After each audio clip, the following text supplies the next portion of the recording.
Well, it's time for me to get the first part of Dennis McKenna's presentation going. It's called The 3-Pound Universe, and it's about the human brain. Alan, I thank you for joining us here again in the C-Realm, and I will talk to you again before I leave for Peru. Very good. Thanks for having me. Ciao. Try not to make this too long. The work that Frank describes is very interesting and is very sort of complementary to this talk. In some ways, maybe this talk should have gone before, because it's kind of an overview of this interface between neuroscience and spirituality. And Frank is doing marvelous work. He's down there in the trenches actually doing this stuff, and it's not easy. And I appreciate Benny Shannon's remarks about the difficulties of studying these kinds of things without a phenomenological framework. But I would submit that that's true of science in general. Remember the old Heisenberg uncertainty principle. Anytime you poke at a phenomenon, you alter it. It's just in the nature of the game, and that's the sacrifice that science has to make. You can't study these things in isolation. So if you put neural networks on people, EEG nets and so on, of course, you're going to change the nature of the experience. And, we could just throw up our hands and go away and not try to apply science to this, but, then people like Frank and myself and so on would be out of jobs. And so, that's one reason to do it. But, you learn, you operate within the limits of the tools that you have, and you learn what you have, but you always keep in mind the limitations as well. So, I don't know if my wireless mouse is going to work. It is going to work. Okay. Could you go back to that first slide? To the extent that professional affiliations matter, I just want to say I'm lecturer and research associate at the Center for Spirituality and Healing at the University of Minnesota. It's not a New Age cult, although sometimes it feels that way, but it's actually the alternative medicine program there, and I'm like the ethnobotanist there, plant guy. And the other organization that I'm affiliated with is the Hefter Research Institute, much less well-known than MAPS, but has a complementary mission. We're trying to develop protocols for the use of psychedelics in medicine, medical applications. For example, we have a study currently underway at UCLA. Dr. Charles Grove is the principal investigator investigating the use of psilocybin in terminal cancer patients. So we've got other things going, and you can look at the website at hefter.org and learn more about that. Well, let's talk about the brain for a bit. I love this drawing, this 16th century drawing of the head, and the current sort of consensus among neuroscientists and many others is that the universe is in your head. Some have referred to the brain as the 3-pound universe. Everything that we experience within this prison of the brain, what we call reality, is really right there in that 3-pound bunch of jelly that we call the brain. And these days we've become accustomed to the notion that the brain, rather than some other part of the body, is the seat of the soul.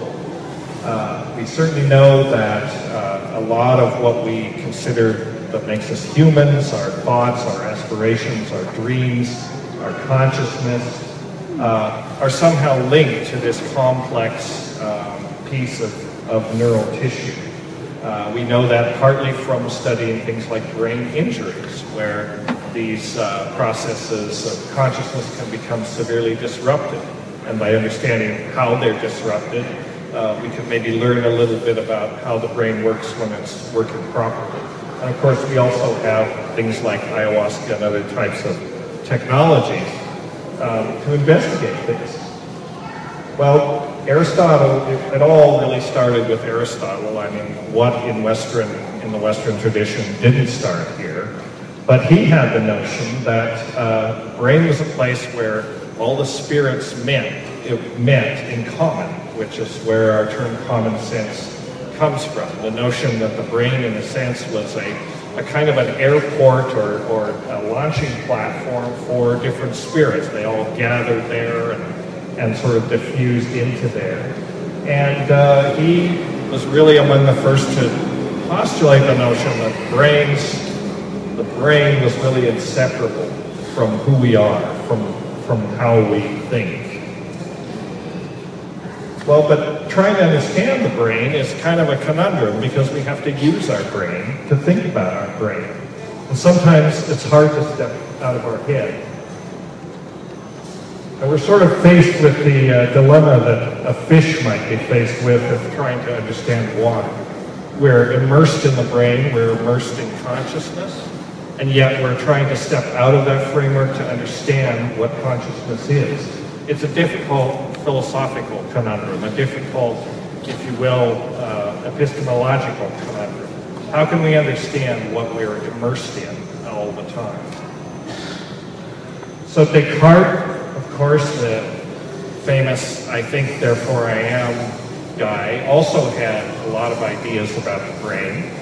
Ideas that to current neurophysiology would seem kind of peculiar. He thought that the seat of the soul was the pineal gland. The pineal gland is a very tiny gland shaped somewhat like a pine cone, which is where its name is derived from, pineal, shaped also something like an eye, buried really in the very center of the skull, the center of the brain, but technically actually not within the brain.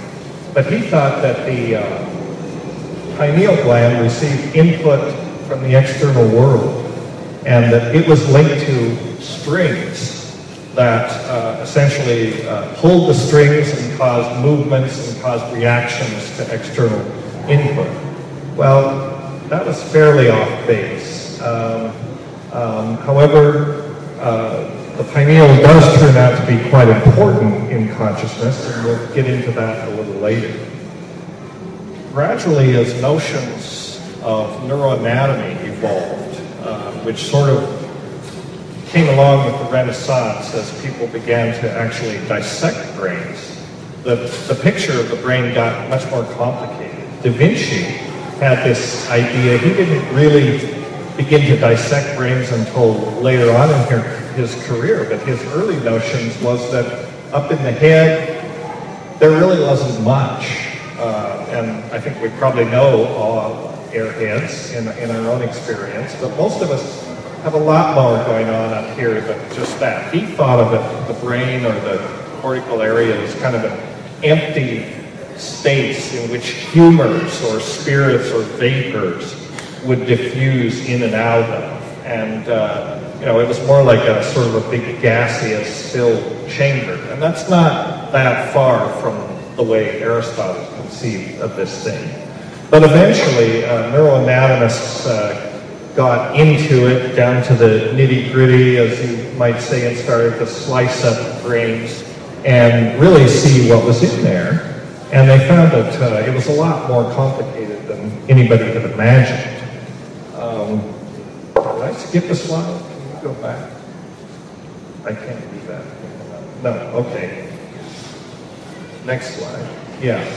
All right. Well, this is one example of sort of attempts, some of the early attempts, in this case in the 19th century, to relate brain function and structure. Phrenology was a 19th century pseudoscience, basically, that was based on charting the bumps in the head. And it was thought that everyone had a unique pattern of bumps, and that this could be related to functions. So it was really one of the first attempts to assign particular areas of the brain to particular functions. Unfortunately, it was based on a lot of false assumptions and really didn't go anywhere and doesn't have much validity. But it's a start. Now, as we have new tools and new techniques, a much more complex picture of the brain is beginning to emerge, and we now actually have a pretty good notion of structure-function correlations in the brain. We can talk about particular areas of the brain and relate them to function, where, for example, in the frontal lobe, processes like concentration, planning, and decision-making take place. Both Broca's area and Wernicke's area are known to be related to language functions. Broca's to the generation of language, primarily, and Wernicke's to the comprehension of language. We know pretty much where the visual functions are mediated in the brain, in the visual cortex, where hearing takes place. There's the temporal lobe, where we'll have, which is a very important integrative area of the brain. We'll have more to say about that in a minute. So, you know, we're beginning to get a more complete picture of the brain and its functions. And really, when we talk about the brain, we tend to think of the brain as one big glob of jelly.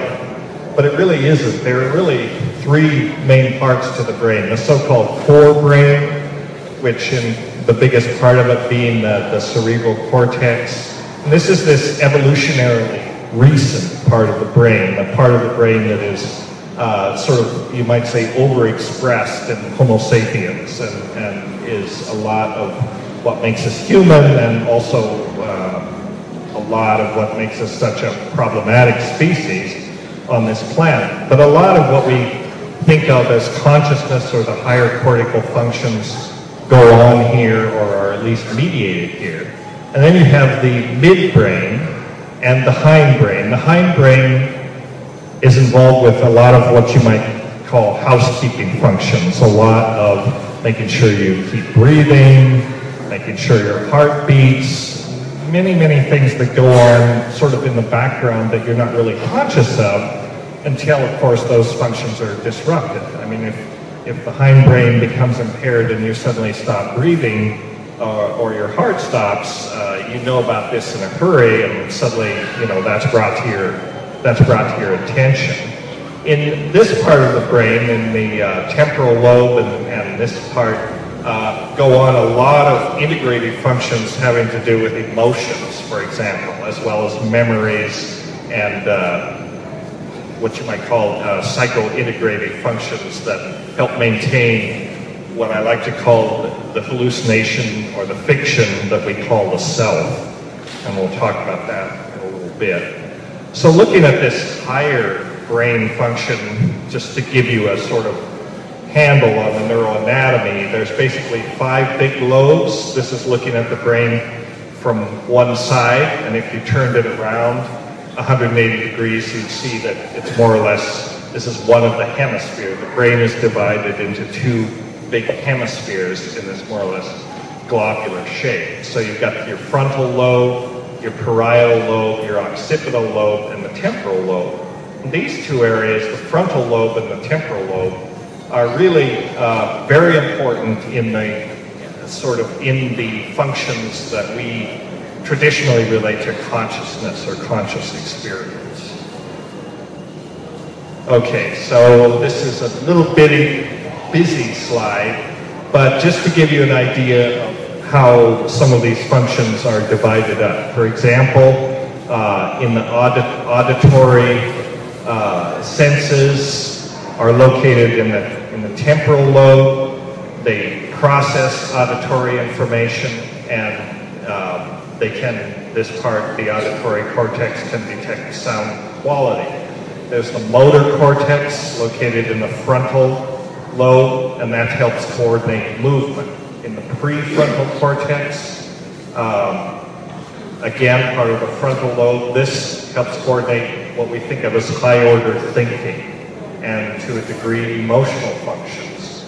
The primary motor cortex is located in the parietal lobe and helps initiate voluntary actions. So in other words, when you reach out to grab a glass or something, you're activating this area.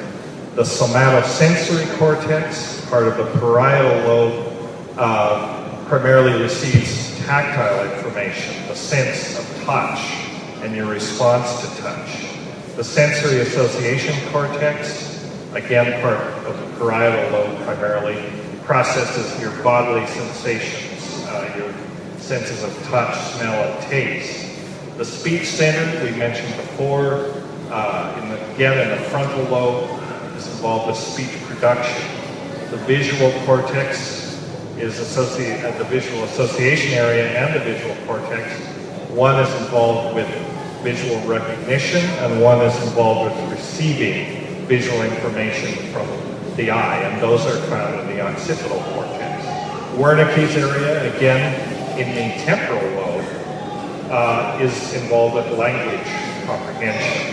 So this just gives you an idea how the functions of the brain, as we tend to understand them, are divided up among these various lobes. So, you know, we've come away since Descartes, and we've come away since phrenology. We have a pretty good notion of how these functions are divided up.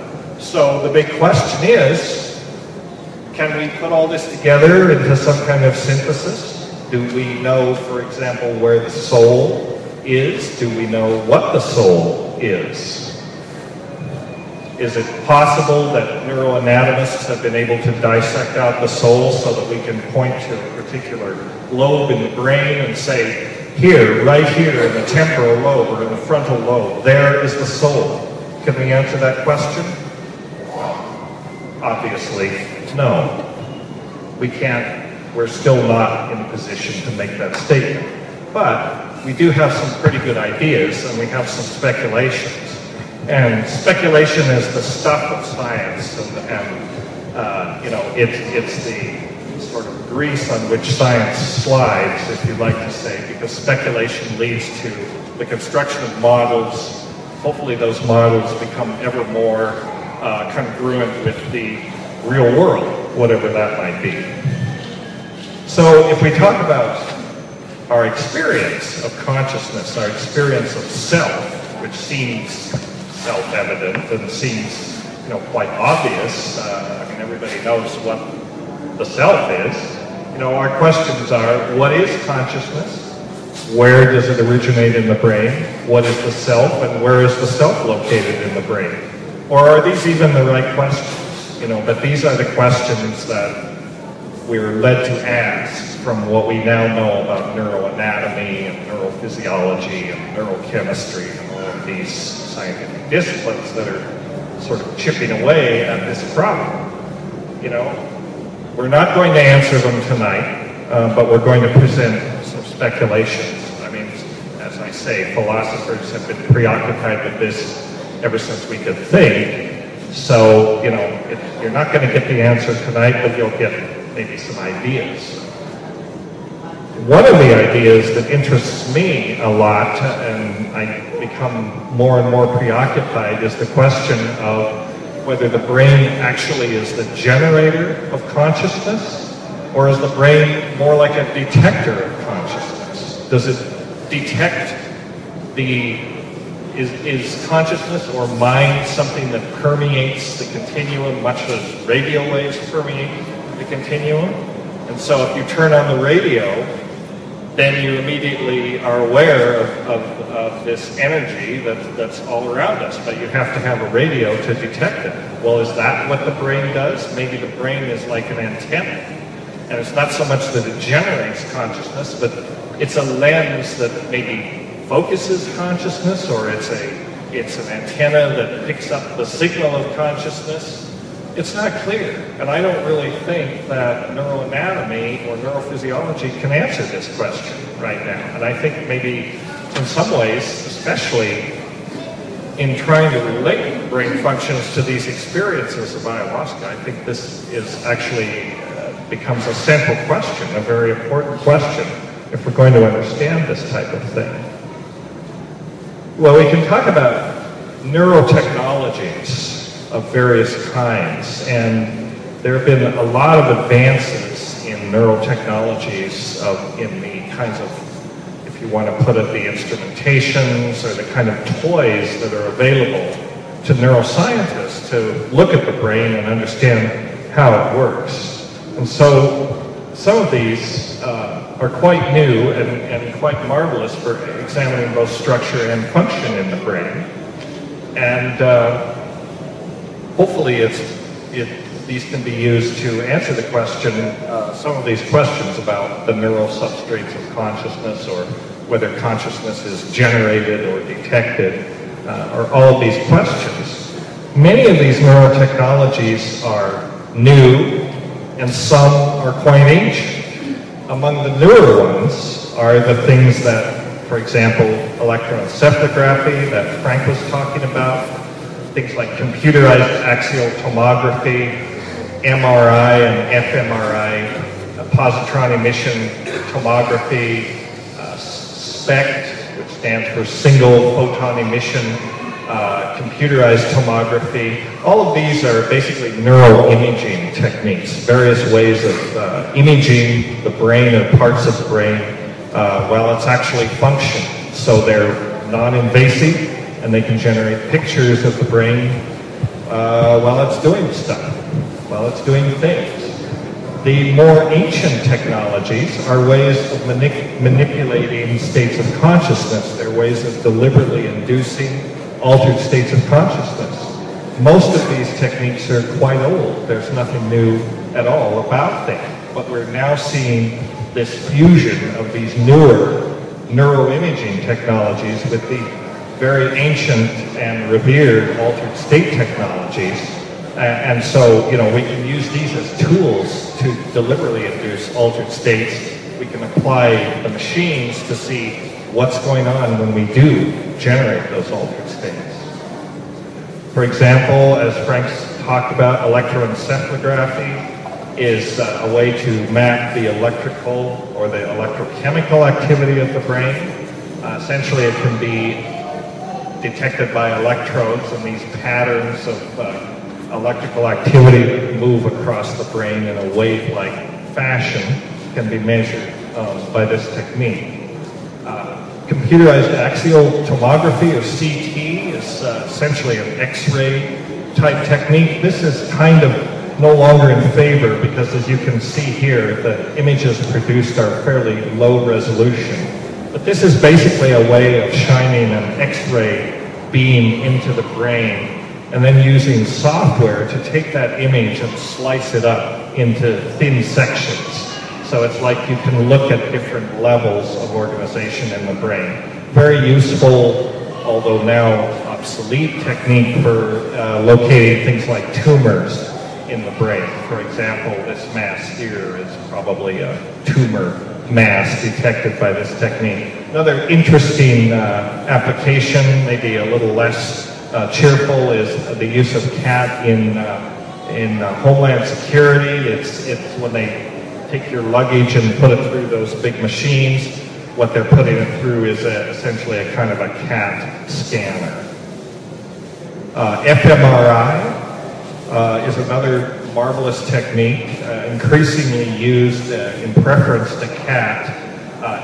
MRI stands for magnetic resonance imaging, and it's basically a way to image what's going on inside cells when you pass radio waves through the brain in the presence of a magnetic field.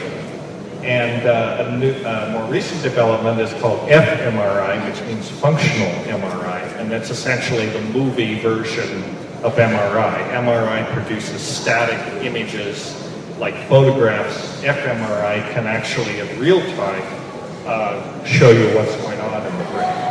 This particular movie shows changes that have taken place in specific areas of the brain in a patient that's been treated with antidepressants over a period of time. Another interesting technique is PET, positron emission tomography. This is another dynamic neuroimaging method.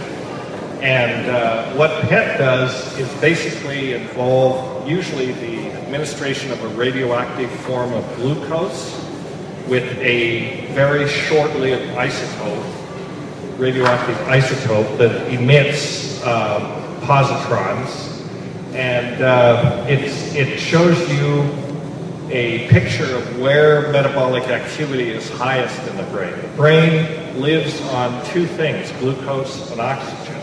That's why, it has to, if you don't get enough glucose, the brain will die very shortly. So you can tag glucose, usually with a radioactive fluorine atom. You can inject that into the person, it's taken up into the brain, and where it's concentrated as it decays is where the region of highest metabolic activity going on. And we sort of assume that if there's a lot of activity in a particular area, then there's something going on there. That makes sense. Another one, I'm sorry I don't have an animation on this one, but SPECT is another powerful technique. And it's interesting because in SPECT you can inject a pharmaceutical, a drug, for example, a labeled antidepressant or a labeled hallucinogen, for that matter, into the brain, and you can see where in the brain it concentrates, how long it sticks around there, and how long it takes for it to be metabolized out of the brain. So SPECT is, again, another dynamic imaging process that can tell you a lot about brain function. And then we have these ancient technologies, these altered state technologies, which you might also think of as technologies of the sacred, because these really haven't been evolved in conjunction with scientific study. They've really very often been evolved in various religious or spiritual practices. And so, these new imaging technologies can give us windows on the brain, but the altered state technologies or the sacred technologies can give us a set of techniques and practices for specifically inducing certain kinds of altered states. And so the conjunction of these technologies can be very useful for trying to understand what is going on. We can find out what does the brain do when you take ayahuasca, or when you meditate, or when you have a mystical experience, or when you have a seizure, or whatever it might be. So of course, one of these obviously is meditation, and meditation and yoga.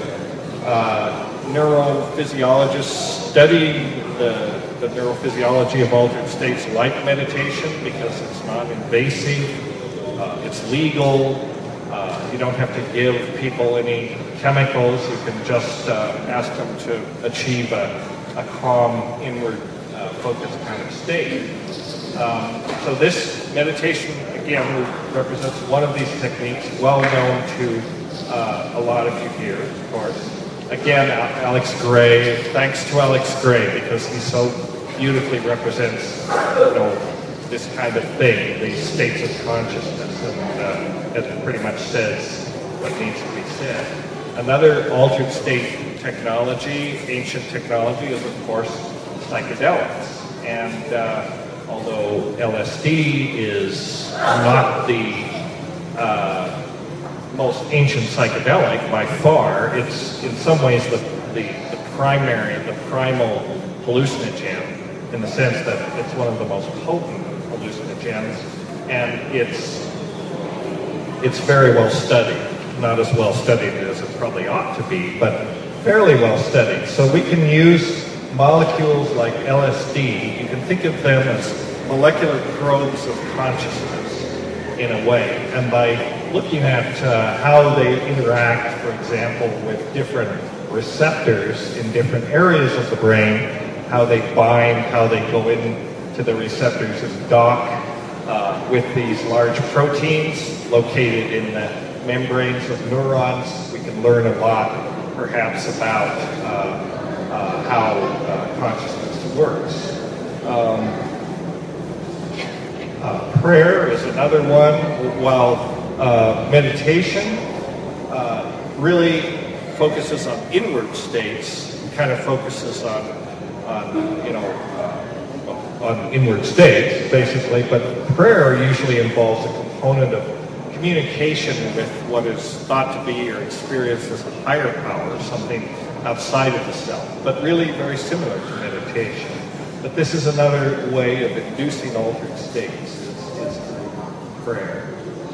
And both involve a suppression of the ego consciousness, and I guess that is what they bear in common.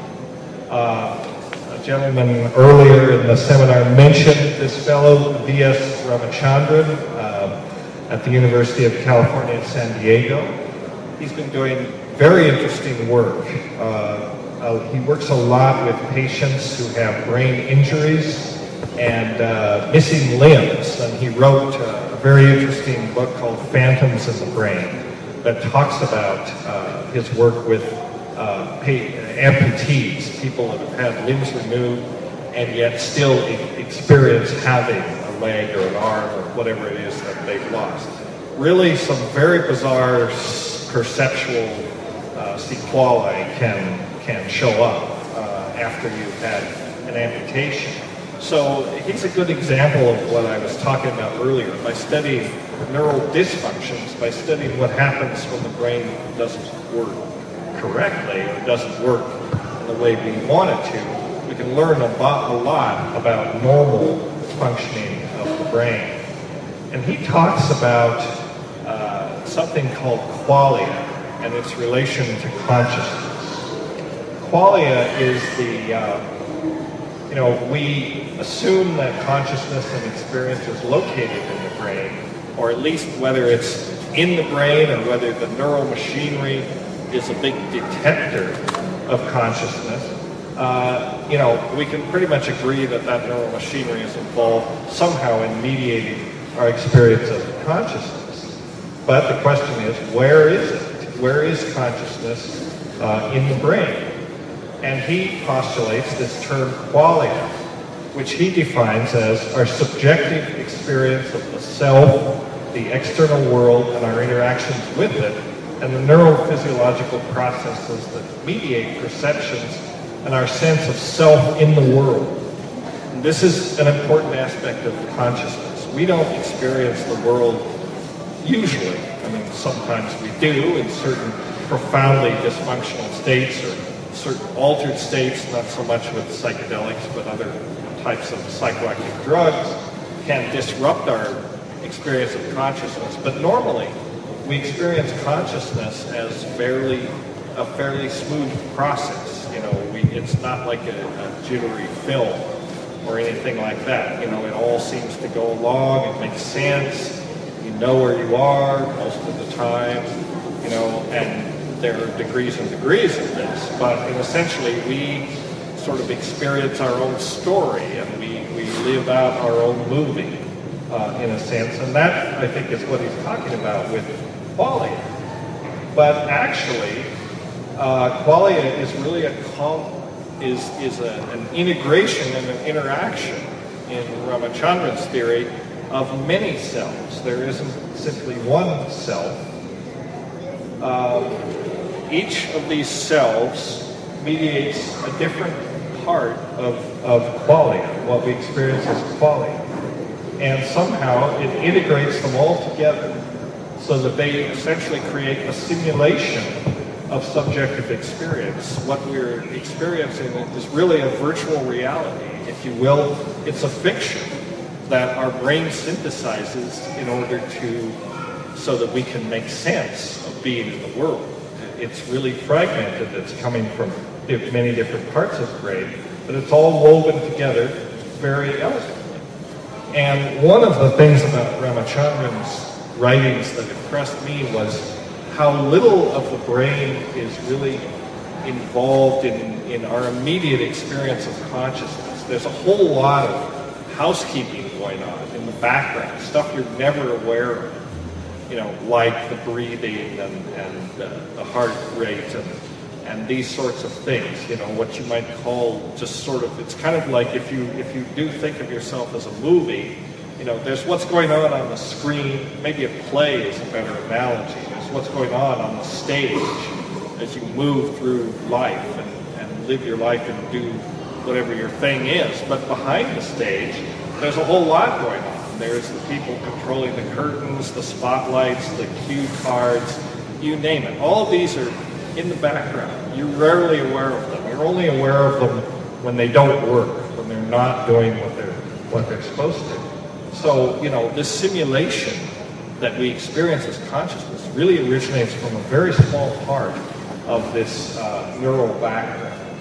And so he talks about, he postulates 7 cells that all work together. The embodied self maintains the body image, and it's localized in the brain into the parietal lobes and with projections to the frontal lobes. He talks about the passionate self involved with the emotions, the personality, and that is primarily related to the temporal lobes and a structure in the temporal area called the amygdala. The executive self, this is the part of the self that makes decisions, takes action. This is involved with a structure called the anterior cingulate gyrus, and it has projections to the motor part of the brain, the motor cortex. In other words, you decide to do something, and then you act on it. There is the mnemonic self. Mnemonic is a term relating to memory. This is the self that, in a sense, constructs the movie that creates our personal story that, we're playing out. And the brain structures involved with this are the hippocampus, the amygdala, and the temporal lobes. As you can see, there are a lot of all these different brain areas have multiple functions. There is the unified self. This is the part that fills in the gaps, that creates coherence and confabulation. If we're a movie or a film, you can think of this function as, in a sense, the editor or the splicer of the film. This is where, it makes the transitions, it makes it fit all together so that it makes sense. And these functions are found, again, primarily in the amygdala and the anterior cingulate gyrus. Then there is the vigilant self, the self that's involved with perception, reception of information from the external world and tracking of of the information that comes in. And then finally there is the conceptual and the social self, our sense of I, the sense of the self that we usually think of as the self, the primary self, the I, the personal and social self concept, and that's primarily in the cerebral hemisphere. But that's only one of maybe the most prominent one, maybe the most dominant one of these various cells that make up the total self. So we can talk in some sense about the hallucination that we call consensus reality. I like Lily Tomlin's statement, reality is a crutch for people who can't cope with drugs. And there's something to that, the real world out there, we assume there is one out there, but the real world is really unknowable. What we experience is a model of the real world that our neural machinery constructs for us through this sensory neural interface.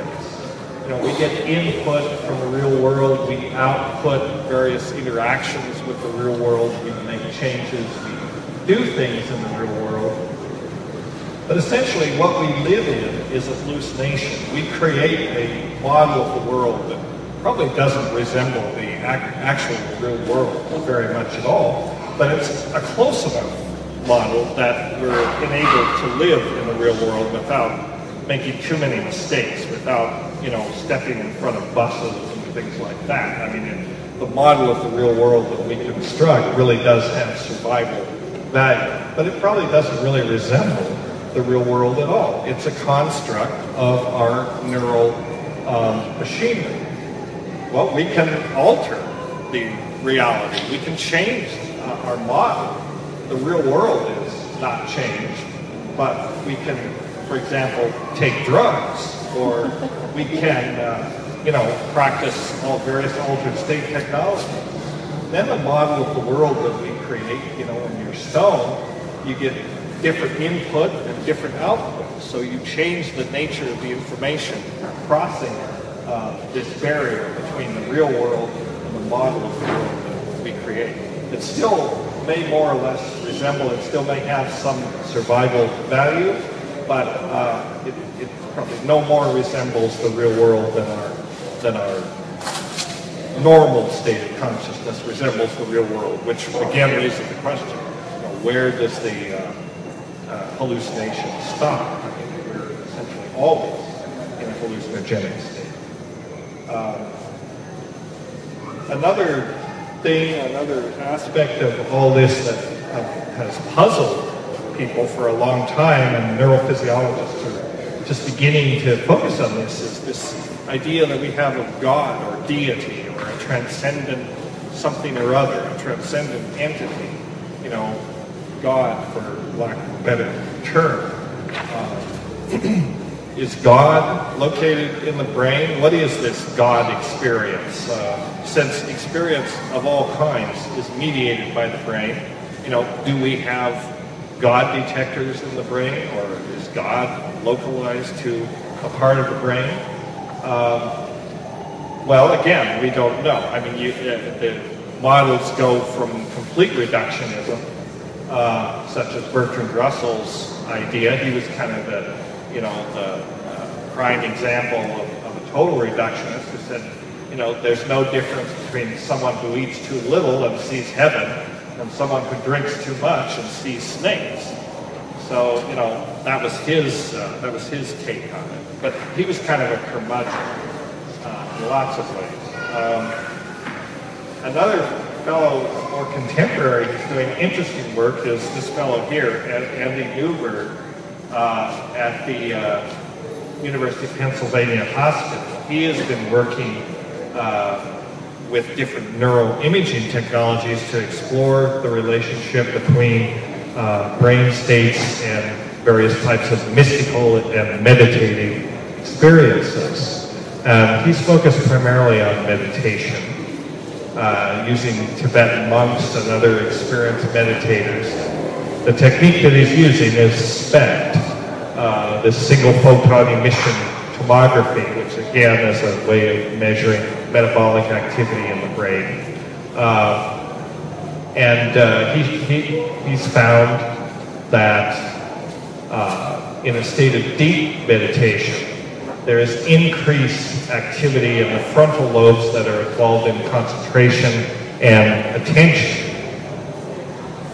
And in the part of the brain that in the parietal lobes, which mediate our sense of place, our sense of orientation in space and time, in deep meditative states, these functions are suppressed. So he postulates that by increasing activity in the areas involved in focus and attention and decreasing the areas involved in your sense of where you are in space and time, you can trigger these sort of oceanic feelings of cosmic oneness and that sort of thing, the sense of no time or no space that's very often associated with meditative states. Well, that's kind of interesting. I mean, some would say, well, big woo, but it's actually, it's kind of interesting because in some ways it illustrates how crude our tools are. And, it took all of this effort to make that statement to come to that conclusion. And so, again, it sort of emphasizes the bit by bit and incremental way in which science progresses in looking into these. Another investigator has been looking at something similar called the Unio Mystica. These are a researcher at the University of Montreal is using a number of neuroimaging technologies to study this phenomenon. It's a profoundly intense feeling of union with God that is practiced or experienced sometimes by a group of Carmelite nuns. And they spend their whole lives in meditation. Their whole being is devoted toward having this experience of unio mystica, of union with God, and they do nothing else. That's what they live for. And if they're lucky, they have these experiences maybe once or twice in their whole lives. And his data, not surprising, indicate that their experience involves brain areas involved in emotional processing in the temporal lobes and also in the spatial representation of the self, because a fundamental element of this experience is the merging with something other than the self, i.e. God. And so again, is this belaboring the obvious? Well, maybe so, but you know, you got to start somewhere. His work has been criticized because in these experiences, the nuns were essentially faking it. You know, even they say they didn't have the real unio mystica because it's only something that happens maybe once in your life. So they can get to a state that is something like it, but is not really it. And this, again, goes back to Dr. Shannon's criticism. I mean, this is always a problem when you're trying to elicit these states and have people wired up or, you know, immersed in MRI machines, which are very noisy and that sort of thing. You know, are we just simulating these states of consciousness? Or are they genuine states of consciousness? Or maybe that's the wrong question because, you know, as we pointed out before, consciousness itself is a simulation of reality. It's a simulation that we happen to experience as consciousness. Here's another interesting investigator, another Canadian. The Canadians. That was Dr. Dennis McKenna giving the first part of a presentation which he called the 3-Pound Universe at the first International Amazonian Shamanism Conference that was held in Iquitos, Peru in 2005. You know, as we pointed out before, consciousness itself is a simulation of reality. It's a simulation that we happen to experience as consciousness. Here's another interesting investigator, another Canadian. The Canadians seem to be on the forefront of this kind of stuff. I don't know why. But Dr. Michael Persinger is the director of the Behavioral Neuroscience program at Laurentian University in Ontario. And he has not content simply to image mystical states, he has built what he calls the God machine. And this is a device which he claims can induce a sense presence, a sense of an other that is outside the self.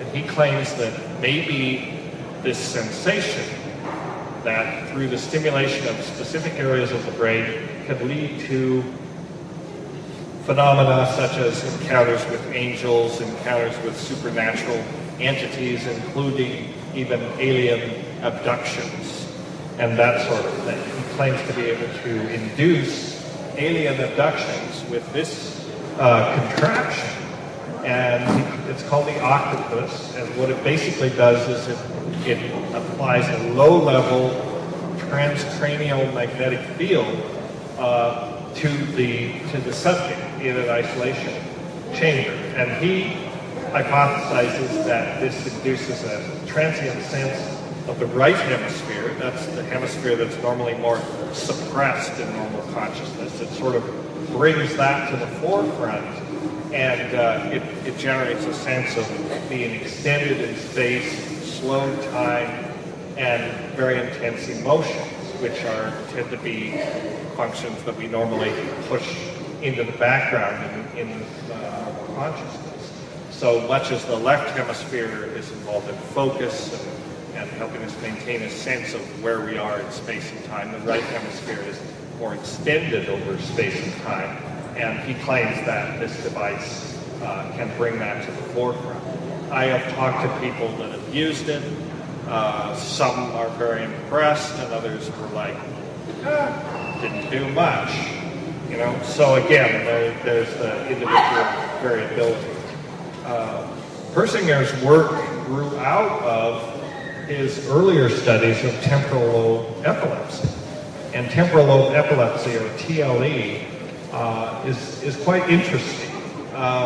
Temporal lobe epilepsy is a special kind of epilepsy where the lesion, if you will, that leads to the epilepsy is located in the temporal lobe. And epilepsy, as you know, is a sort of spontaneous discharge of electrical activity in a particular area of the brain. And we normally think of it as, you know, having seizures and having muscular seizures and flopping all over and that sort of thing. But temporal lobe epilepsy is quite different. You don't have muscular response to it. It's a discharge in the limbic system, and it can, when it occurs, it can generate an intense emotional state that can range from terror to rage or sometimes ecstasy. And there are a lot of, in the ecstatic form of temporal lobe epilepsy, there are some striking similarities to what we call mystical states of mind. Many TLE patients have temporal lobe personality. They tend to have feelings of a divine presence or of being in direct communication with God. They often see cosmic significance in everything, even in trivial events. They may be obsessively preoccupied with theological and philosophical issues. They have an inflated sense of self-importance, are egocentric and argumentative. They may often practice hypergraphy, that is, they keep elaborate diaries or write long screeds on mystical topics. They have transient amnesia, or conversely, they may recall minute details of events experienced or books read decades previously. That's a kind of an interesting profile. That's, are we beginning to get the picture here? I would venture to say perhaps 70% of the people in this room probably have temporal lobe epilepsy, given our preoccupation with these issues of mysticism and consciousness. Typical statements of the transcendent type of temporal lobe epilepsy patients are things like this. Suddenly, it was all crystal clear to me. There is no longer any doubt anymore. This is the moment I've been waiting for all my life. Finally, I have true insight into the nature of the cosmos. Well, that's kind of interesting because post-psychedelic or in psychedelic states and other types of mystical states, you have a tendency to make similar statements. I mean, if you have a truly profound mystical experience on ayahuasca or another psychedelic, you're very likely to, if you want to English it, if you want to articulate it, you're likely to come up with statements like that. So this activation of temporal lobe processes, and as we'll see, psychedelics are also involved in this, maybe we're onto something here. We can focus more closely on the temporal lobe. These are some famous figures from history. You'll recognize St. Paul, Dostoevsky, Moses, and Muhammad. Probably all of them had temporal lobe epilepsy. They were subject to fits of spontaneous rage, and they were also subject to spontaneous mystical experiences. Another of these ancient altered state technologies, of course, is shamanism, and what Michael Winkelmann has called neurotheology. Shamanism is one of the most archaic techniques of ecstasy or set of techniques for inducing altered states of consciousness. I don't have to belabor that among this group. And in a way, it's a kind of a neurotheology, as Michael Winkelmann has talked about.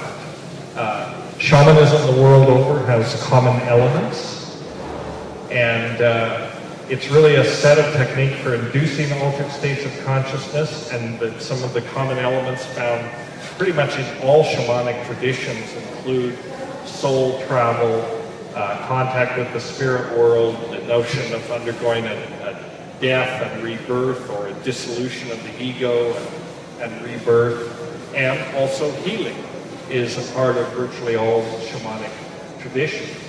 So Michael Winkelmann, who has been mentioned before in Frank's talk, claims that these universals of shamanic experience are related to basic brain functions.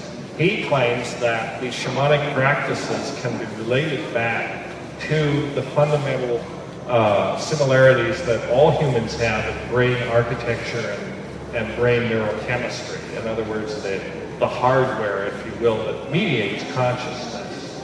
And that shamanic experiences involve the activation of similar neural pathways in the brain, no matter what the cultural context, the activation of the serotonin and opioid neurotransmitter systems primarily.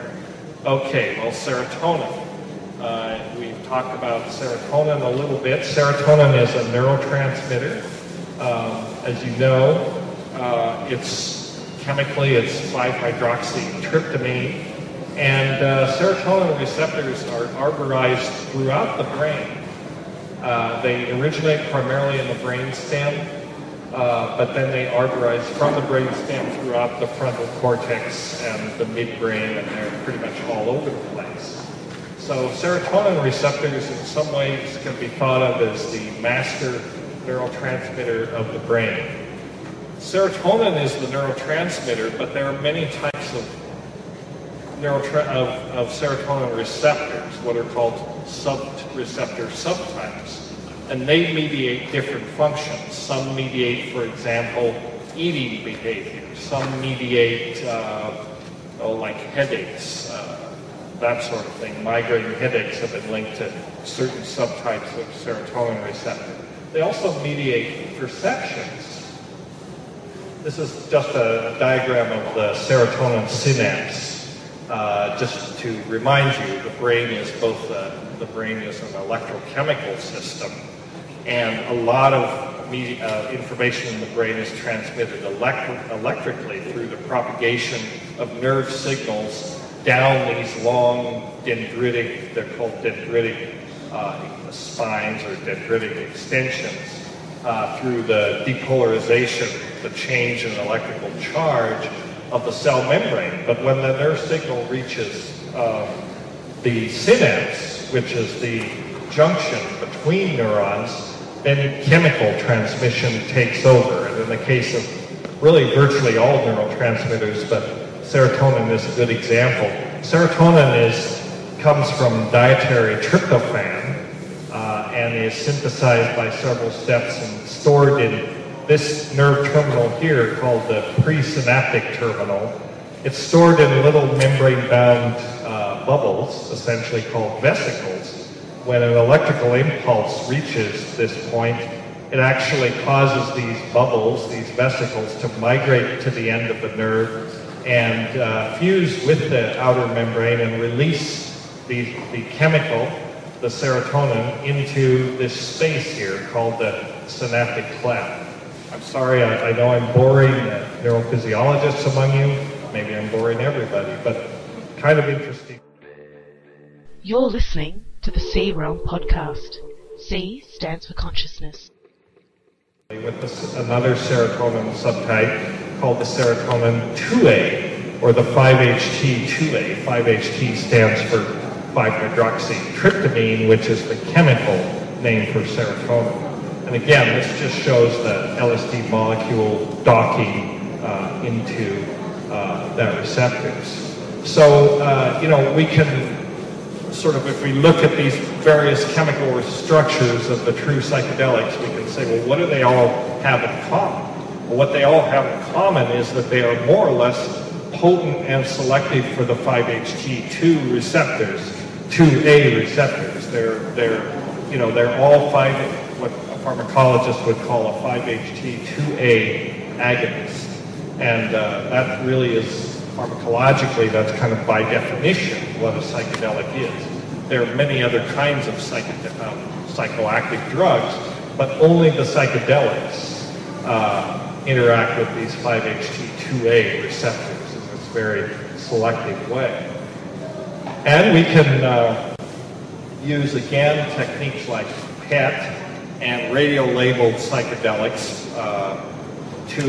actually the psychedelic in this case is not labeled. We're using glucose here, which is this labeled form of glucose that shows where metabolic activity is going on in the brain of a subject who has been administered psilocybin. This work is done by Franz Wollenweider in Switzerland. Very beautiful work, and he's shown basically that the areas of the brain that are activated, where the most metabolic activity is going on, are those same areas that are activated in mystical states, in meditating states, and so on. In other words, the temporal lobe, certain parts of the frontal cortex, and so on. So if you want to look at the neural imaging maps of these things, you can see a correlation. There's a very strong overlap between the areas of the brain that psychedelics activate in the brain and the areas that meditative practices or shamanic practices also activate. So the temporal lobe emerges as fairly important. Another important contributor to all this, some of you have heard about, or undoubtedly have heard about, Dr. Alexander Shulgin, or Sasha Shulgin as he's known to the psychedelic community. He is really a pioneer in this field of what you might call psychedelic neurochemistry, really a pioneer in the notion that these psychedelics are molecular probes for studying consciousness. Over the course of many years, he has studied what are called structure-activity relationships. This is the relationship between the structure of a molecule, its three-dimensional configuration, and its activity. And this is a common practice in all of pharmacology. If you're a medicinal chemist and you synthesize a drug, you know, the usual practice is to synthesize a whole bunch of analogs, slightly different from each other, and then see how they work, how they absorb, what receptors they're interacting with, and so on. This is very commonly done with things like cancer drugs, any kind of drug, really. But he was the first to apply this structure-activity type work to psychedelics. And over the course of about 30 years, he invented maybe 260 or so analogs of mescaline, and maybe about the same number, maybe half that number, analogs of DMT. And he tested them on himself, the good old scientific method, and a small group of trusted colleagues who were experienced with psychedelics, who were mostly neuroscientists or psychotherapists and that sort of thing, people that could, you know, be interested in this, and people who were experienced. And they kept very careful notes, and they noted the differences between them and between these different structures. And one of his, I mean, it's hard to summarize a life's work in one slide, but one of his main discoveries, he worked initially with the mescaline molecule, which is shown here. It has a very simple structure. And he noted that by making what amount to essentially trivial changes in the mescaline molecule, for example, taking this group here, this methoxy group here, and moving it up to this position. And I apologize to if you take an organic chemistry, these diagrams make sense.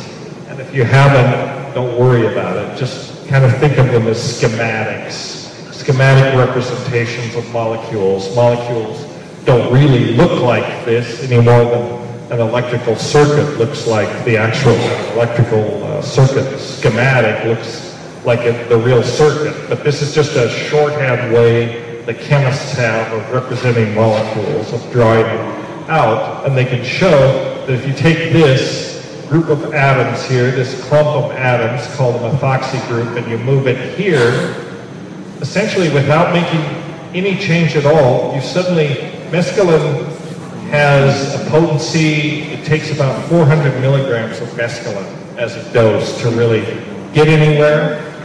If you move it up here and leave everything the same, it takes about 4 milligrams.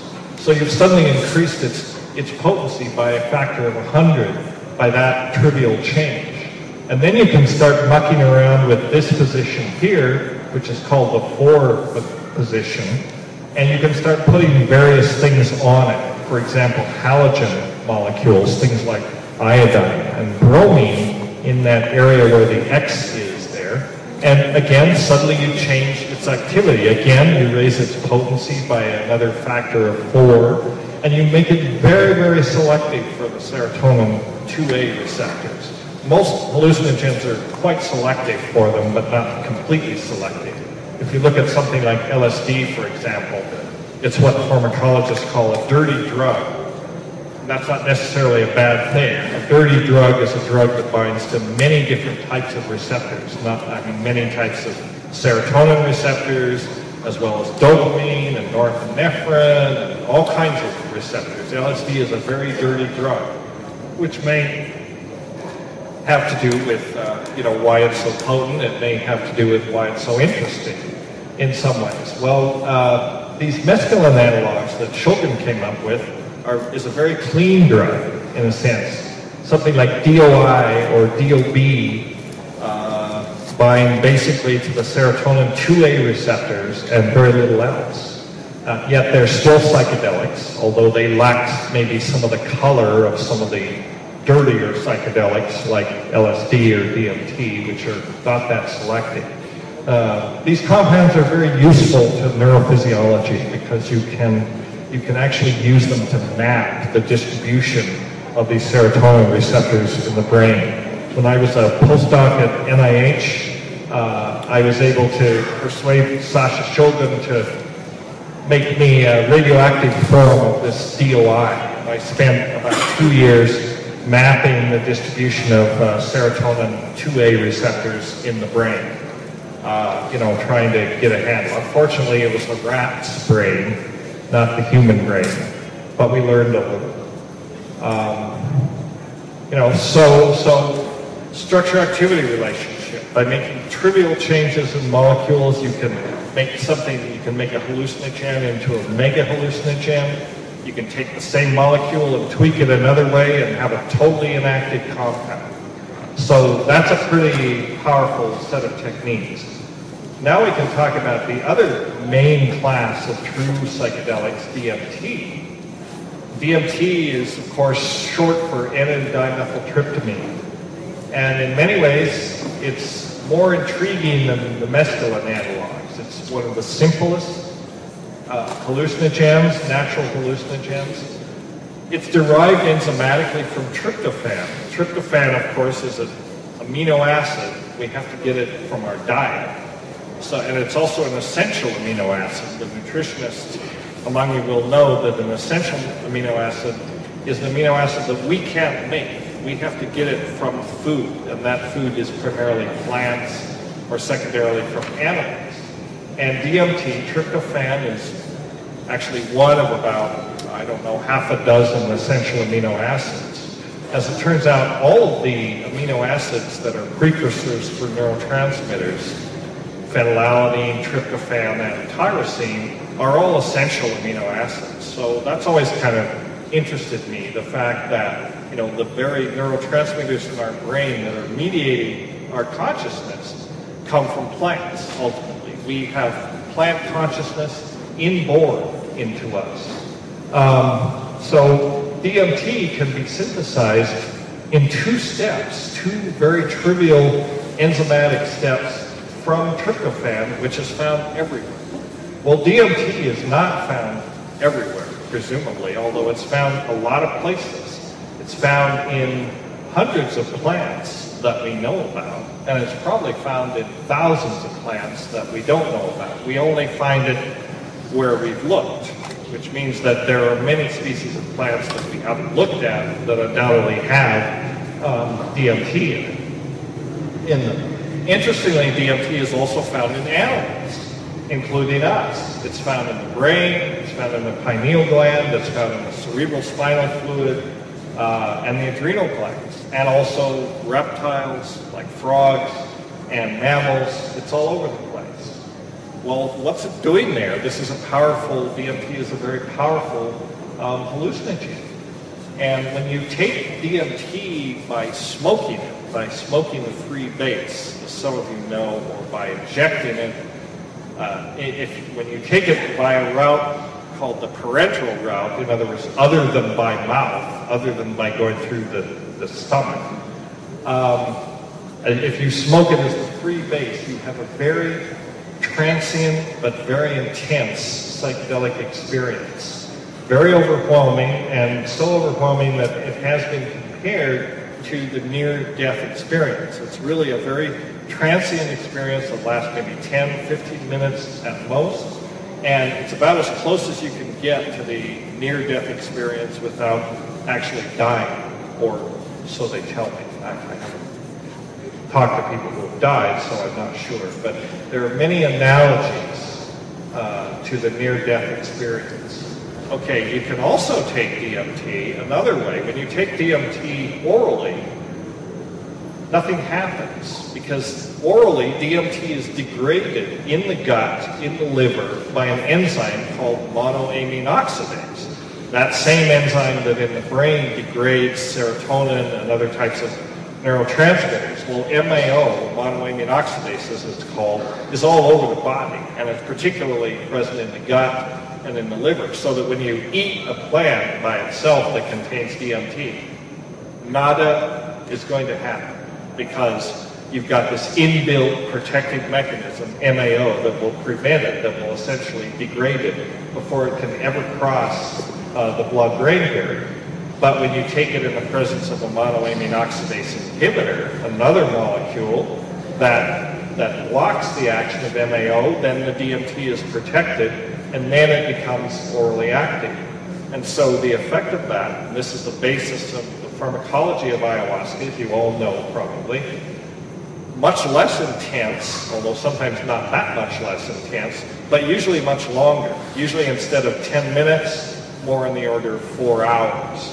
But a little less intense usually than when DMT is smoked, which can be a good thing because it's easier to kind of integrate that information and make sense out of it. The smoked DMT can be very sort of overwhelming.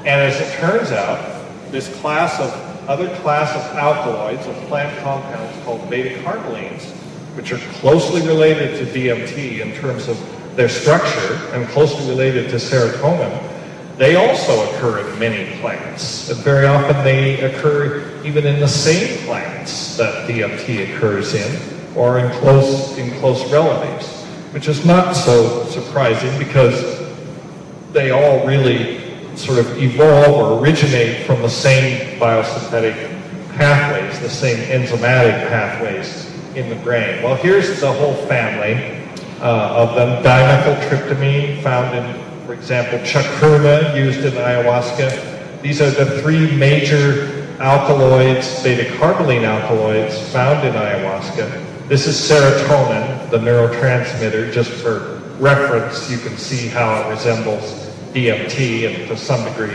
these. And so this is the DMT beta-carboline family of natural alkaloids that form the basis for the pharmacology of ayahuasca. Ayahuasca, as you know, is made from the bark of Banisteriopsis caapi, also called yahe, and many other names, and most commonly the leaves of this other plant called chacruna in the tradition, and known to botanists as Psychotria viridis, a member of the coffee family, and you can see how much it resembles coffee by the leaf structure. And Psychotria viridis contains the DMT, and the vine, Banisteriopsis, contains the beta-carbolines. So when these 2 plants are combined and mixed together, you get an orally active brew. The beta-carbolines protect the DMT and enable it to become active. And the UDV has a notion, I like their concept of the force and the light. They understand these 2 plants as comprising force and light. The DMT and the Psychotria and the chacruna is the light, and the Banisteriopsis supplies the force, the MAO inhibition that drives the reaction. And experientially, that makes a lot of sense to me. Another question is, what in the world are these things doing in animals? What is their function in the unaltered state? Because we know that both DMT and beta-carbolines are found in mammals. And my colleague, Jason Calloway, whose name is familiar to many of you because he's done marvelous work on the pharmacology of ayahuasca, came up a few years ago with a very interesting theory about what these endogenous visionary chemicals might be doing in the brain under normal circumstances. And he has an idea that they're involved with the mediation of the visions of sleep and dreams through these various cycles. He came up with this cartoon here, which he kindly let me use. In waking life, when you're awake and your eyes are open, light is coming into the eye, and what is called the serotonin pathway is activated. You got your tryptophan up here coming in from dietary sources, and most of it is being shunted into the serotonin pathway. A little bit of it is being shunted toward tryptamine, but not very much, right? A little bit. But most of it is going toward serotonin. So this is the serotonin pathway that's active when you're awake. Some of this other minor pathway here is being transformed into DMT. But it's all falling through the hole and into the toilet that is represented by MAO. So, you know, the serotonin falls into the toilet and the DMT falls into the toilet. MAO shunts it away and not much is happening. This other alternative pathway is quiescent. It's not activated when you're awake. But when you're asleep, through the activation of what is called the melatonin pathway, the melatonin being another tryptamine in the pineal gland, then in the dark, the melatonin pathway is activated. You still have tryptophan being shunted along here. You've got some of it going to DMT, but now the serotonin is going into several different pathways. Some of it continues to go through the serotonin, but a lot of it gets shunted along the melatonin pathway. And one of the byproducts, one of the biosynthetic products of melatonin is a beta-carboline called pinolate, which happens to be a monoamine oxidase inhibitor. So also originating from this melatonin pathway is another hallucinogen similar to DMT called 5-methoxy-DMT. So when it's dumped over in this direction, you're getting melatonin churning out, pinolate, and 5-methoxy-DMT, and you're still getting DMT through this alternative pathway. It's falling through the hole, but it's falling into the toilet, but the toilet is plugged up. So all of the toilet overflows, and you've got all this DMT and 5-methoxy-DMT floating around. And as you go through various stages of sleep, this builds up in the system so that in your state of deepest sleep, the visionary effects are activated. Nobody has ever proven this idea, but it would be very easy to test, actually, if you had, if you had access to a research budget. It would certainly be possible to test this idea. It makes a lot of sense, and it does explain maybe what some of these molecules are doing, being endogenously originated, in the human brain. Another interesting thing that Richard Grossman talked about, I think is also interesting, is this notion of synesthesia. Synesthesia is where one sensory modality is translated into another. This is very commonly experienced on psychedelics. You can see music, you can hear colors, that sort of thing. And some people are genetically able to experience synesthesia. It's not always associated with brain dysfunctions. There are some people who just experience it commonly. Other people do have brain injuries and disruption of the sort of sensory compartmentalization in the brain, and they also experience. What looks like is going on is that it disrupts this usual compartmentalization, and it results from crosstalk between different areas of the brain involved in processing this kind of visual and sensory information. And, it's also related in some way to language functions. I'm completely convinced that somebody should look into this more, because if you think of language is a synesthetic function. I'm standing here making meaningless noises, essentially. I mean, maybe they really are meaningless, but hopefully not. But you understand it because you can represent meaningless sound and associate the sound with meaningful images. If I say table, you can visualize a table. And we have come, an essential function of human language is that we associate sound and image. This happens in the background. We don't even think about it. It's a universal human ability. And yet, if you think about it, it's a synesthetic function. This is synesthesia. And so maybe it's possible that in the widely foraging primate, out there on the Serengeti plain looking for something to eat, ingests a few mushrooms, has the synesthetic experience spontaneously, and suddenly language is born. I don't know, but that is speculation. Another interesting area that is related to all this is what they call OBEs and NDEs, out-of-body experiences and near-death experiences. Kind of some of the work that Michael Persinger is working with. And this is another place where it's very hard to separate the spiritual or the paranormal from brain processes. Do these things really take place? It happens too often that people do experience states of being outside of the body, able to view themselves, from an external perspective, or in the near-death experience, very often moving towards some light, down some tunnel, surrounded by angels or whatever. This is very common in the near-death experience. It also has similarities to the so-called alien abduction experience, which has a lot in common with temporal lobe epilepsy, the sense of a perceived other that's outside the self that you can't really put a finger on, but you have a definite sense of another presence. Is that another part of the self? We don't know. And actually, Rick Strassman, who wrote a very interesting book called DMT, The Spirit Molecule, he is a neuroscientist who worked with high doses of DMT in various patients. And at the highest doses, he found that they very often reported experiences that were almost indistinguishable from people's experiences and stories of alien abductions retrieved through hypnosis and other types of technique.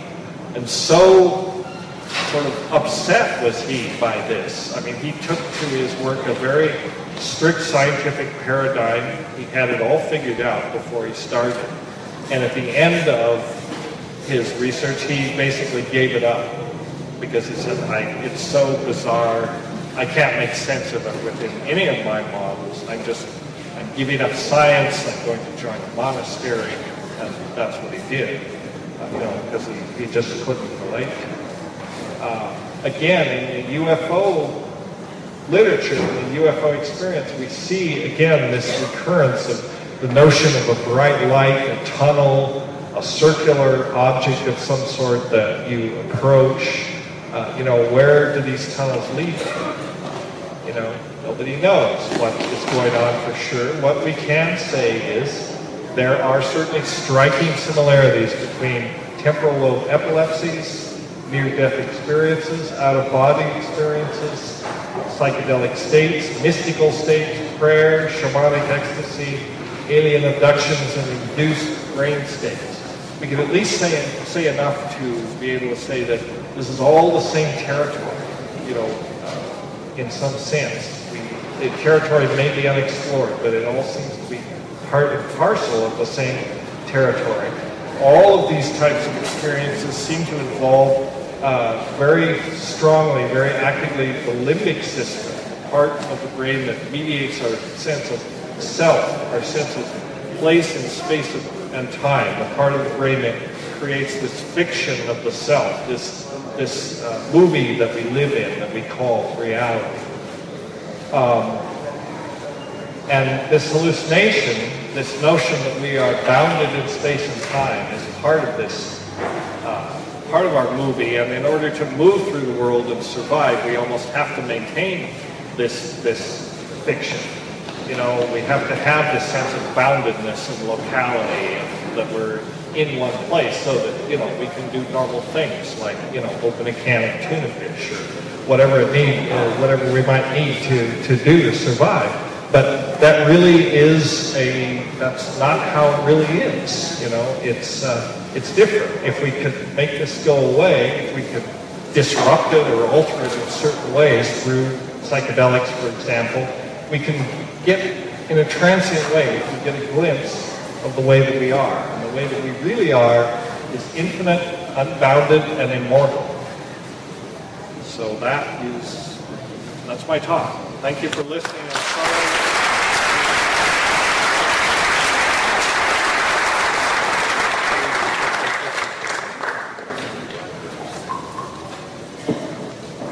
Yeah, I understand. Dennis will be taking some questions, but the people that are staying in the Maloka need to go now.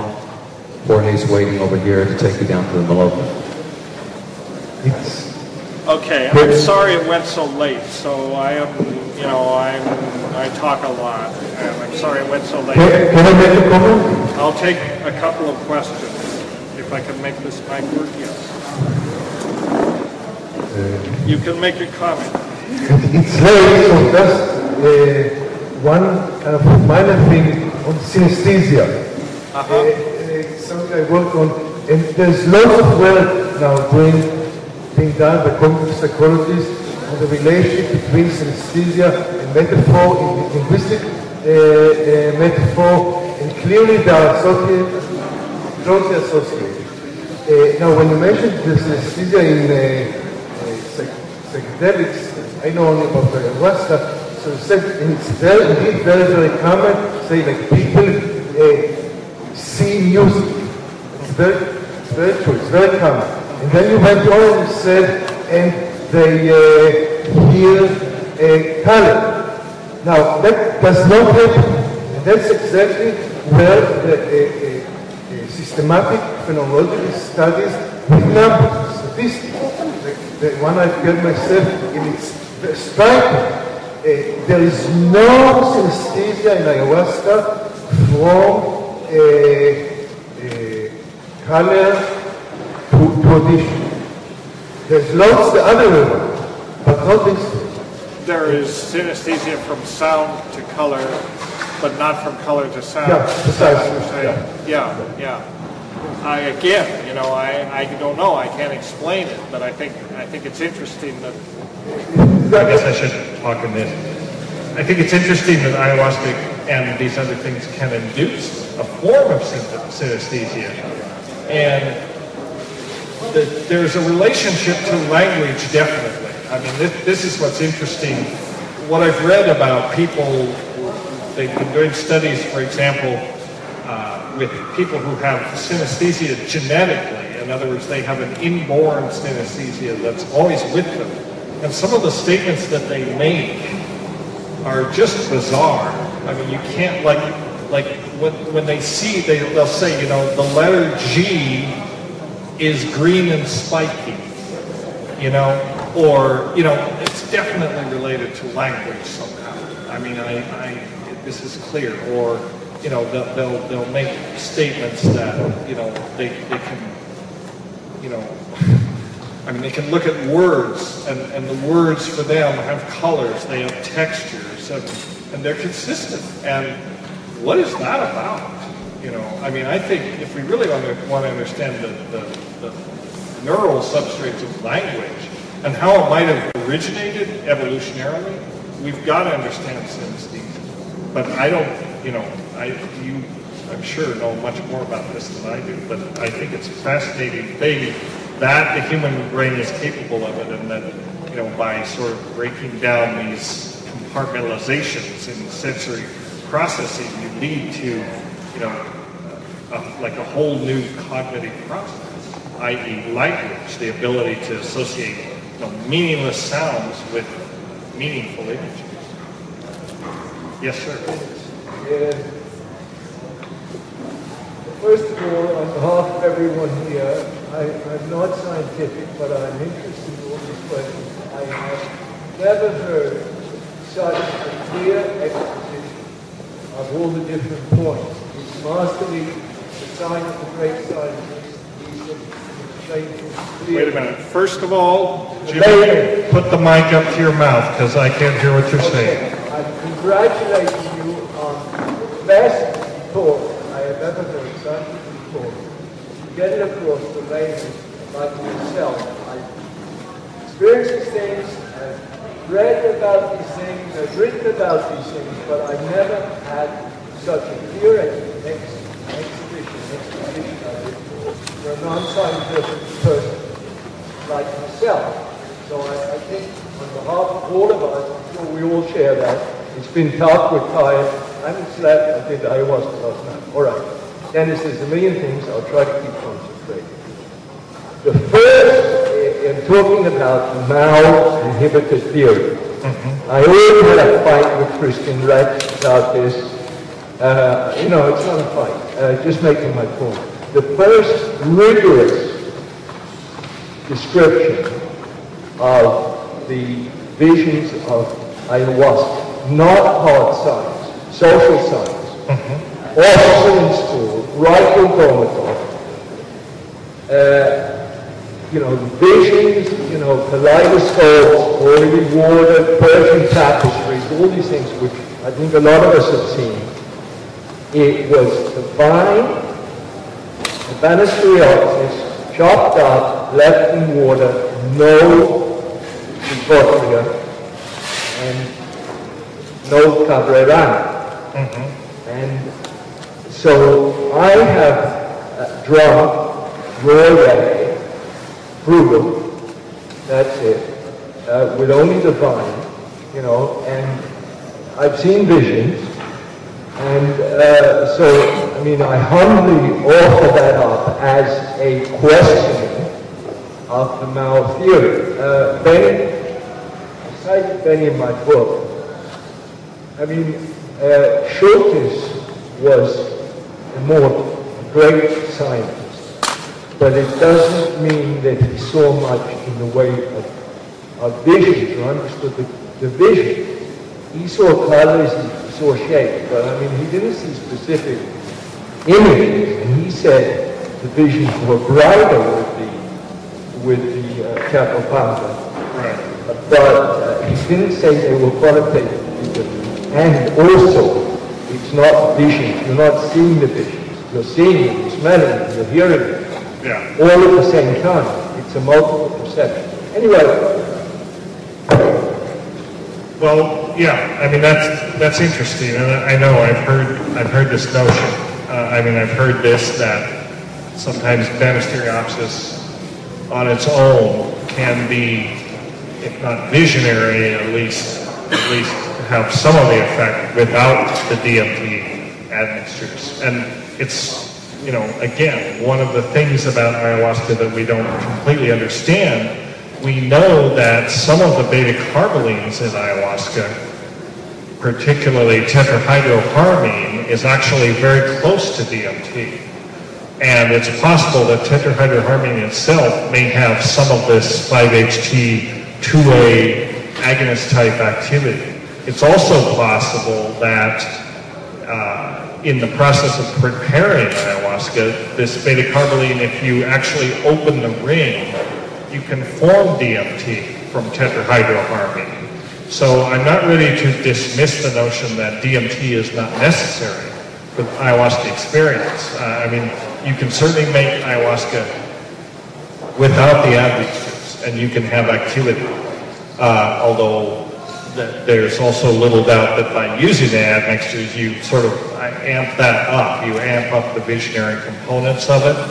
But, I don't know what the explanation is. It may be, I would suspect it's tetrahydroharmine may be the culprit here, because that is, after harmine, that's the second most abundant alkaloid in Banisteriopsis. And if you treat it not very rough, you can fairly easily transform it into DMT.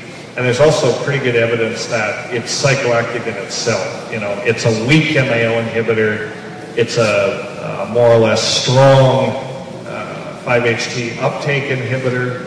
and it may be a 5-HT2 agonist as well, you know, so we don't know. I mean, I think what that proves is there's a lot to learn about ayahuasca. We still don't completely understand its chemistry.